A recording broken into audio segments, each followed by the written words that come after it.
माजी जिल्हा अध्यक्ष भारतीय बौद्ध महासभा यांच्या हस्ते ठेवण्यात आलेला आहे.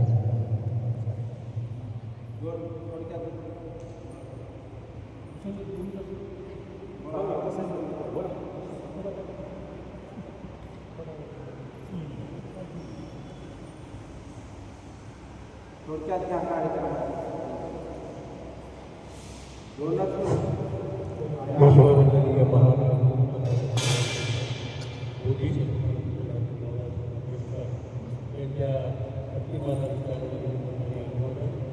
आज आपल्या क्रांती पृथ्वीनाथने आदरणीय भुमरे नागेंद्रजी यांच्या उपस्थितीमध्ये या ठिकाणी एक स्तुत्याच्या पद्धतीचा उपक्रम दर रविवारी आदरणीय भक्तीगीत आहे.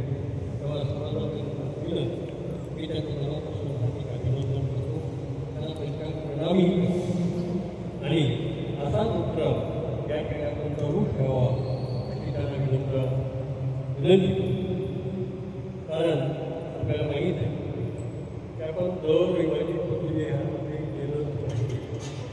ही प्रत्येकाची नैतिक जबाबदारी, पण ही जबाबदारी बरेचसे लोक गेलं नाही की केंद्राला आपल्याला सांगावं लागतं. एवढं मोठं पृथ्वीविहार महाराष्ट्रामध्ये नाव आहे, महाराष्ट्राच्या घरात केलं तर अगदी आजूबाजूचे आमचं येते हेच आपली खंत आहे.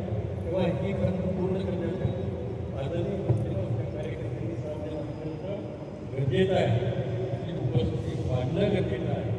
कारण बुद्ध विहाराचा अर्थ या ठिकाणी सगळ्या विकाराची आड होते. मनात जे काही आहे आपल्या राग, लोभ, मोह, दंभ हे सगळं बाजूला जातं. आणि खऱ्या अर्थानं माणूस बनायचा असेल, पंचशिलेच्या मार्गावर अवलंबून पुढे जायचं असेल तर निश्चितपणे विद्यालयामध्ये आलंच पाहिजे. कारण बाबासाहेबांनी जेव्हा आपल्या भारतीय बौद्ध संस्कृती तेव्हा त्यांनी त्याची घटना तयार केली आणि त्यांनी सांगितलं त्या नियमामध्ये की प्रत्येक गावामध्ये बुद्ध विहार हे झालं पाहिजे.